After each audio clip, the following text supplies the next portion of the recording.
They say there are places that hold your soul even when your body has long abandoned them. For me, it's these Blue Ridge Mountains, with their ancient slopes and valleys that fill with mist at dawn, like God's own breath. I've spent nearly 5 decades watching the seasons change from this wooden porch, the same porch where Daddy taught me to whittle, where Mom hung quilts to air in summer, where I now drink my morning coffee as the world awakens below. It's been 17 months since Jamie first walked into my gallery, 17 months of rediscovering parts of myself I thought had died long ago. I've never told anyone the whole story. Not Eliza, who runs the bookstore next door. Not my sister in Charlotte. Certainly not my daughter Lily. But I need to speak it now. Need to trace the contours of this unexpected season of my life and understand its meaning. I'm 48 years old. I've lived through a 22-year marriage that ended with betrayal so profound it hollowed me out. I've rebuilt a business from nothing. I've raised a daughter who now lives her own life 3 states away. I thought I knew exactly who I was and what the remaining chapters of my life would contain. I was wrong. The morning Jamie Navarro walked into my gallery, Asheville was caught in one of those perfect October days. Golden light spilling over everything, the mountains ablaze with color, the air sharp as a new blade. I'd spent the early hours hanging a new collection from a potter in Black Mountain, carefully arranging her earth-toned pieces against the exposed brick wall. Business had been steady that season, tourists wandering in to purchase small pieces of Appalachian craft, to take home as souvenirs of their leaf-peeping pilgrimages. The bell above the door jingled, and I looked up from adjusting a price tag. He stood in the doorway, momentarily silhouetted by the bright street behind him, slim, slightly hunched as tall men sometimes are, scanning the space with curious eyes. When he stepped inside, I noticed his worn leather boots, the careful way he moved among the pedestals, displaying ceramic pieces, hands in his pockets, as if he didn't quite trust them not to touch. "Morning?" I called from behind the counter. "Let me know if you need any help." He nodded, dark blonde hair falling across his forehead, but said nothing, continuing his slow circuit of the gallery. I returned to my inventory list, allowing him privacy to browse. New visitors often needed time to acclimate to the intimate space, to breathe in the scent of wood and clay that defined Southern Highland craft. 10 minutes later, he was standing before a small landscape I'd painted years ago, one of the few pieces of my own work I still displayed. It hung in a cherry frame I'd made myself, the wood grain carefully matched to echo the slope of the mountains depicted within. "This is an old pine, isn't it?" he asked, leaning closer to examine the brushwork. "Like the ones that grow near my home in Santa Fe." His voice was lower than I'd expected, with a soft cadence that suggested he chose his words carefully. I looked up, caught by something in his tone. A recognition, perhaps. "Yes," I answered. "Pinus ponderosa. They grow here in the Pisgah, too, though not as commonly as in the Southwest." He smiled, a slight upward tilt of his mouth that transformed his serious face. "You know your trees. Hard not to when you grow up with them as neighbors." I set down my pen and moved around the counter, drawn to his evident appreciation of the painting. "Are you visiting Asheville?" "Moved here 3 months ago, still finding my bearings."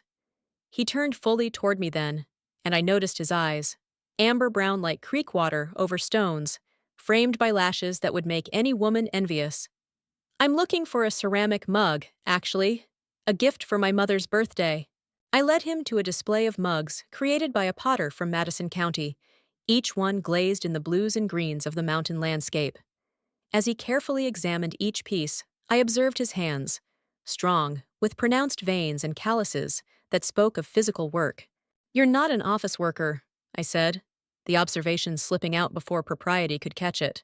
He laughed, a warm sound that seemed to surprise even him. "No, ma'am. I restore furniture, mostly mid-century pieces." "Please don't call me ma'am. It makes me feel ancient. I'm Stephanie." He selected a mug glazed the color of summer sky. "Jamie Navarro, and this one's perfect." As I wrapped his purchase in tissue paper, he studied the gallery with renewed interest. "Did you make all the frames? They have a similar sensibility." "I did. Woodworking is my therapy." "They're beautiful. The joinery is immaculate." He accepted the small bag I handed him. Thank you, Stephanie. I think I'll be back. I watched him walk away down the cobblestone street, his gait easy and unhurried. Something about the encounter left me unsettled, like the feeling before a thunderstorm when the air grows dense with anticipation. True to his word, Jamie returned the following Saturday, just as I was opening. He browsed silently for a while, then purchased a small ceramic bowl with a speckled glaze. The Saturday after that, he arrived with 2 cups of coffee from the cafe down the street. Black with a splash of cream, right? I noticed last time. He offered me the cup with a slight hesitation, as if suddenly uncertain of the gesture. I accepted it, our fingers brushing momentarily. Thank you. That's thoughtful. I was hoping you might show me how you make those frames sometime. I've been wanting to branch out from furniture restoration. And so began our Saturday ritual. Jamie would arrive with coffee, sometimes a pastry from the Jewish bakery on Lexington. He'd settle in the corner while I worked, occasionally asking questions about a piece or offering observations about a new display. On quiet afternoons when few customers came in, I'd demonstrate woodworking techniques using the small workbench I kept in the back room. We never discussed personal matters, not his age, which I guessed to be at least a decade younger than mine, nor my divorce, nor the fact that a strange and delicate friendship was forming between us. There was only the present moment, the smell of sawdust and coffee, the slant of light through the gallery windows, the careful dance of 2 people drawn to each other without acknowledgement. December arrived with a bitter cold snap that drove tourists from the streets and left downtown Asheville eerily quiet. On a particularly slow Wednesday, I closed the gallery early, eager to return to my mountainside home before the forecasted snow began. As I locked the front door, I spotted Jamie across the street, skateboard tucked under his arm, heading toward Riley's Bikes and Repair. Before I could decide whether to call out to him, he saw me, raised his hand in greeting, and jogged across the empty street. "Closing up early?" he asked, breath visible in the cold air. "Weather's coming in, thought I'd beat it home." He glanced at the leaden sky. "Smart. They're saying 6 inches by morning." We stood awkwardly on the sidewalk, breaking our unspoken rule of gallery-only interactions. In the crisp winter light, I noticed new details. A tiny scar bisecting his left eyebrow, the stubble darkening his jaw, the way his coat hung slightly too large on his frame. "Where do you live?" he asked suddenly. "Not too far out, I hope?" "About 20 minutes up in the mountains. My father built the house." He nodded, considering this information. "Be careful driving. These flatlanders don't know how to handle mountain roads in snow." I almost laughed at his casual adoption of local terminology after just 3 months in Asheville. "I've been navigating these roads since I was 16. I'll be fine." "Good." He shifted his weight, adjusting the skateboard. "I should let you go then." But neither of us moved. Around us, shopkeepers were closing early, lights going out in windows up and down the street. The first snowflakes began to fall, melting instantly on the pavement, but clinging to Jamie's hair and shoulders. "Would you like to come for dinner sometime?" I asked, the words emerging unbidden. "To the house, I mean. We could listen to records. I have quite a collection of old blues." His smile bloomed slowly, transforming his face. "I'd like that very much." The snow fell steadily that night, blanketing the mountains in pristine white that glowed blue in the moonlight. I sat by the fireplace, a glass of bourbon warming my hands, and wondered what I was doing inviting this young man into my private world. I'd spent 5 years since the divorce building walls around my heart, focusing on my gallery and my crafts, finding peace in solitude. Why risk that hard-won equilibrium? Because something in Jamie's quiet presence had awakened a dormant hunger, not just for companionship or physical touch, but for genuine connection with someone who seemed to see beyond the carefully constructed facade I presented to the world. Sunday arrived clear and cold, the snow glistening beneath a brilliant blue sky. I spent the morning cleaning, not the practical tidying I usually did, but the kind of deep attention to detail that betrayed my nervousness. I selected a Muddy Waters album to play, prepared a simple meal of roasted chicken and vegetables, and opened a bottle of red wine to breathe. When Jamie's truck crunched up the snow-covered drive at precisely 5 o'clock, My heart hammered against my ribs like a teenager's. I smoothed my hair, loose for once instead of in its usual braid, and opened the door before he could knock. He stood on the porch, snow clinging to his boots, a bottle of wine in one hand and a small wooden box in the other. The cold had brought high color to his cheeks, making him appear younger than ever. "Your house is amazing," he said by way of greeting, eyes taking in the weathered timber frame, the wide porch wrapping around three sides.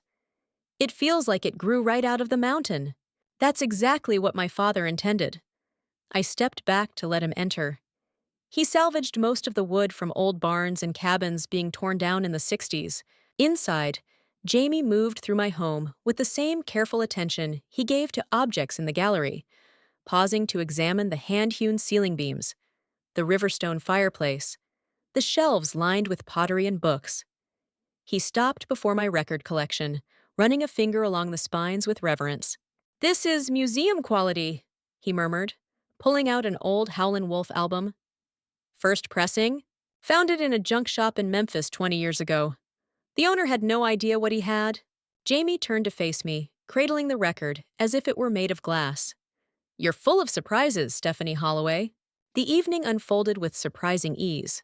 We talked about music as we ate, discovered a shared love for documentaries, compared notes on the best mushroom foraging spots in the area. Jamie spoke knowledgeably about wood species and restoration techniques, his passion evident in the way his hands moved when describing particularly challenging projects. "What's in the box?"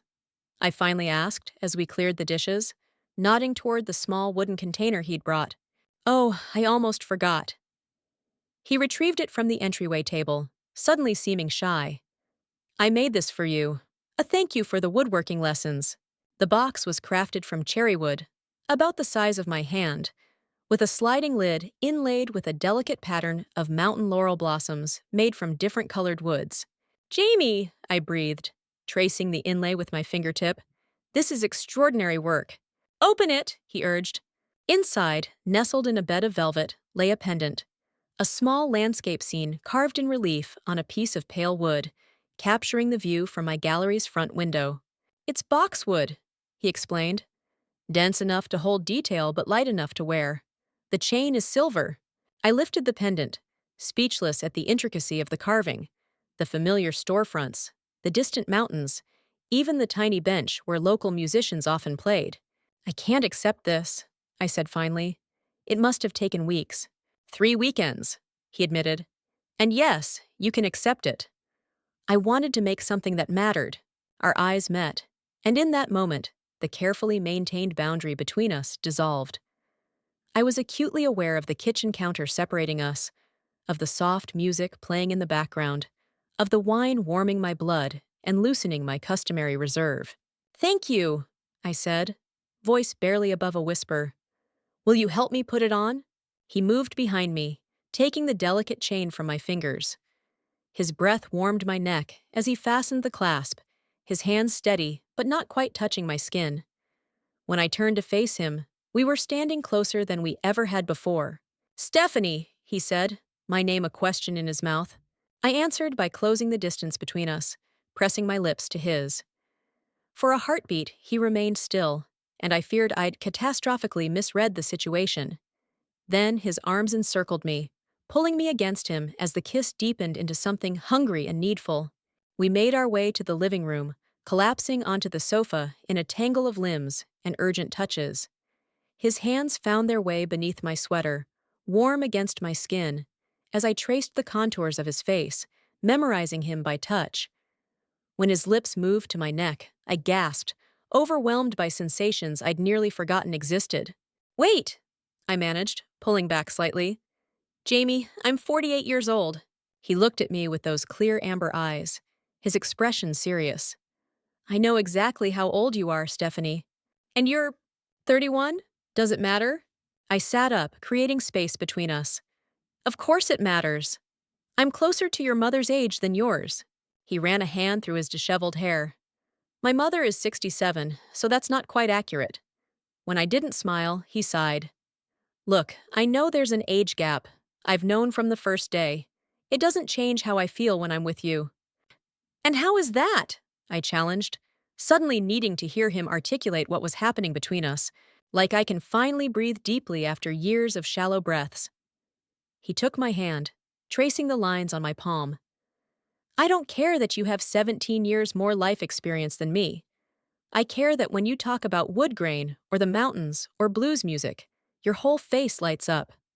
I care that you rebuilt your life on your own terms, after whatever happened that you never talk about. I care that you're the first person, since my sister died, who makes me want to fully engage with the world again.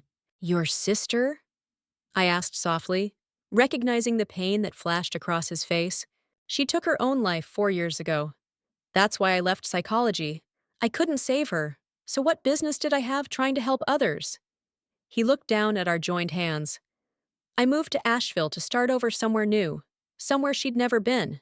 I understood then why he'd responded to my painting that first day.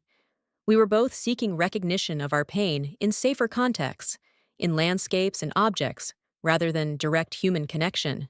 My husband of 22 years had an affair with my best friend, I said quietly.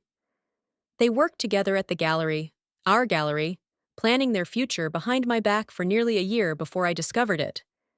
I walked away from everything we'd built together, started over from nothing rather than keep anything touched by that betrayal. Jamie lifted my hand to his lips, kissing my palm with such tenderness that tears sprang to my eyes. Thank you for telling me. That night changed everything. Jamie didn't stay. We both needed time to absorb what had transpired between us. But he left with the promise to return, and with the unspoken understanding that whatever was growing between us deserved the chance to fully bloom. Over the following months, we created a life together in careful increments. Weekend visits extended into overnight stays. A drawer in my dresser was cleared for his things, a space in the mudroom designated for his skateboard and hiking boots. We explored the nearby forests, Jamie documenting our mushroom findings for his restoration blog, which had begun featuring more content about Appalachian crafts and sustainable living. In his small studio apartment above the bike shop, he taught me to play simple chords on his guitar, laughing at my frustration when my fingers wouldn't cooperate. I introduced him to my favorite hidden swimming hole deep in the national forest, where the water runs so cold it steals your breath even in August heat. It wasn't always easy. The first time we encountered someone I knew while out together, Martha Chen, who owned the yarn shop and whose daughter had gone to school with mine. I felt her curious gaze lingering on Jamie's youthful face, on our entwined hands. I withdrew slightly afterward, the old fear of judgment rising like bile in my throat.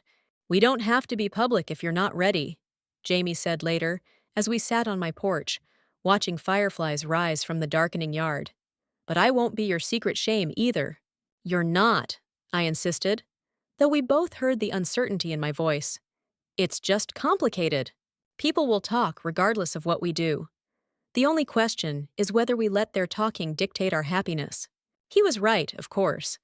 Asheville might pride itself on being a progressive enclave in the conservative South, but small-town dynamics persisted. People noticed when the 48-year-old gallery owner began appearing at farmers markets and concerts with a man obviously younger than herself. Some friends drifted away without explanation. Others watched our relationship with barely concealed curiosity, waiting for the inevitable crash they seemed to expect. But as spring softened into summer, I found myself caring less and less about others' opinions. Jamie's presence in my life had awakened not just my heart, but my creativity. For the first time since the divorce, I began painting again. Small landscapes at first, then larger, more abstract pieces exploring the emotional topography of the mountains that had witnessed my entire life's journey. Jamie encouraged this renaissance, clearing space in my father's old workshop for a studio, building me easels and frames, celebrating each completed canvas as if it were a masterpiece. In return, I helped him expand his restoration business to include custom woodworking pieces that showcased his exceptional talent for marquetry and inlay.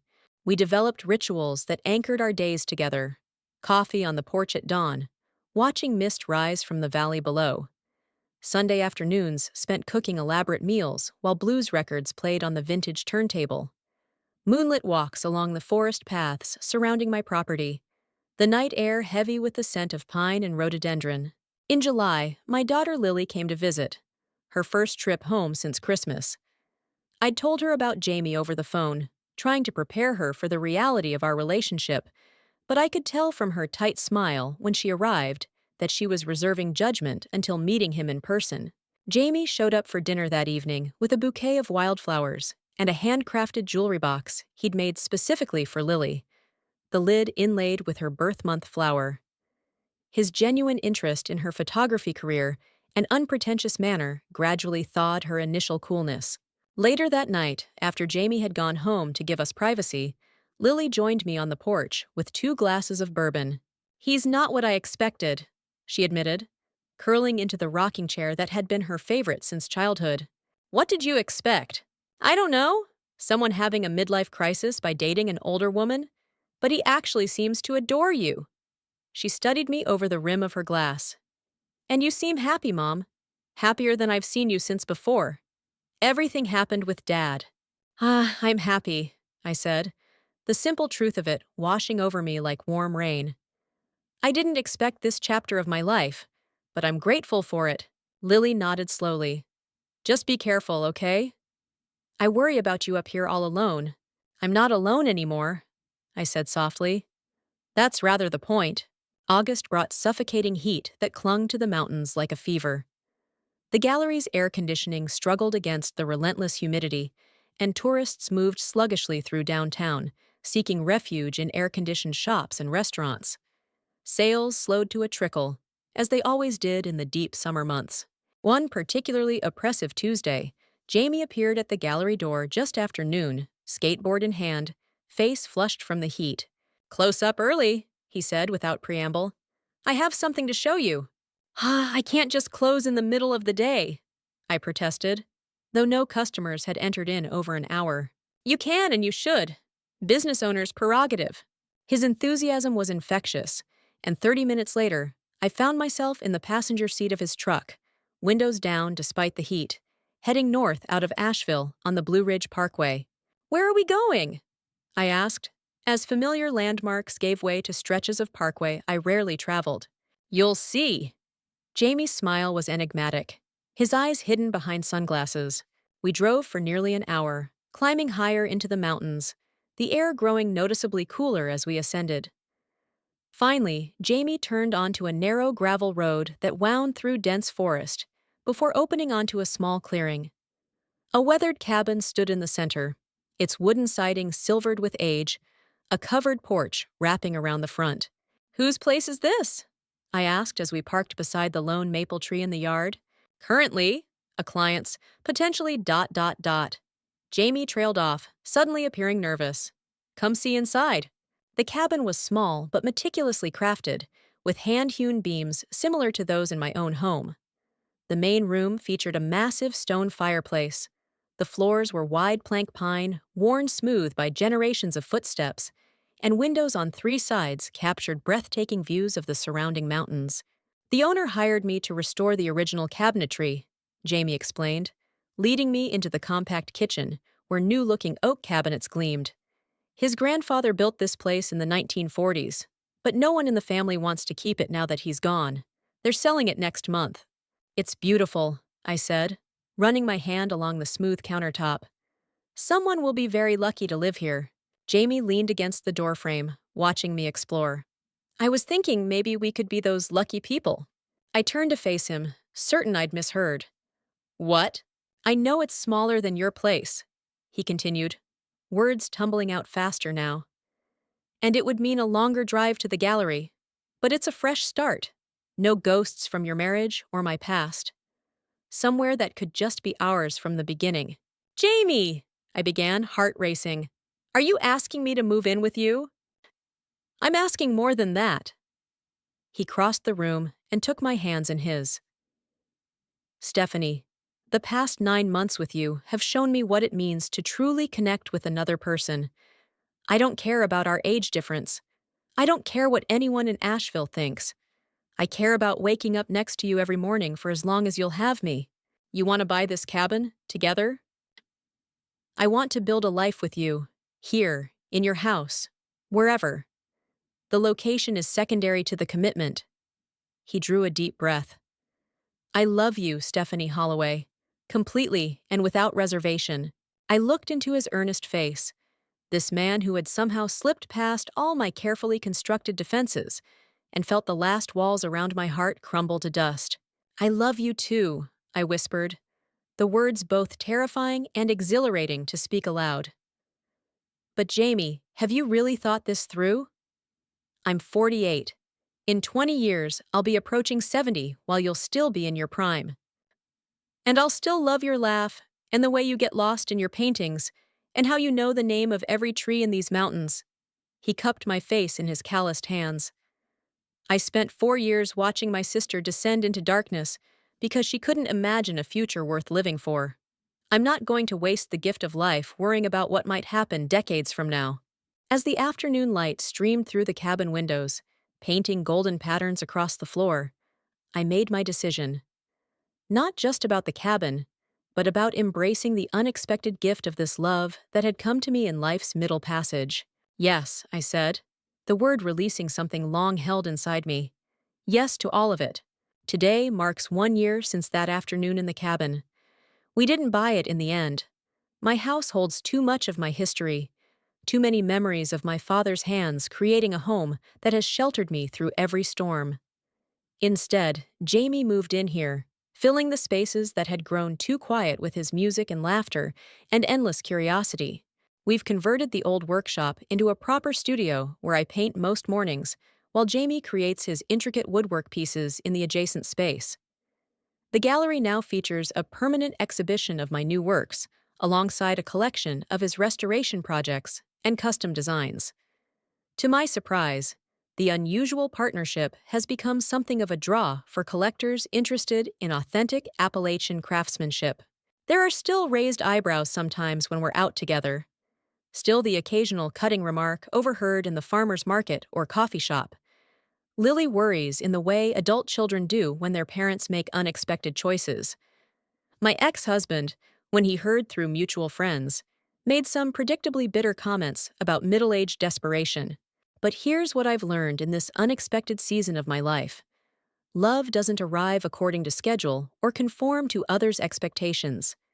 It appears when your heart has finally healed enough to recognize it, even if it comes in a package you never anticipated. Tonight, as the summer evening settles over our mountain, Jamie and I will sit on this porch where I've watched 50 years of sunsets. We'll drink bourbon and listen to old blues records. His hand will find mine in the gathering darkness, and I'll marvel again at how thoroughly this man understands the language of my soul without words. I don't know what the future holds. None of us do. But I know that loving Jamie has taught me that life's most beautiful chapters can begin long after you think the story is written. That's the gift I never expected. The chance to discover that my heart, like these ancient mountains, still held surprises waiting to be revealed by the right light, the right season, the right touch. And for that revelation, for this unexpected blooming in life's middle passage, I will be forever grateful.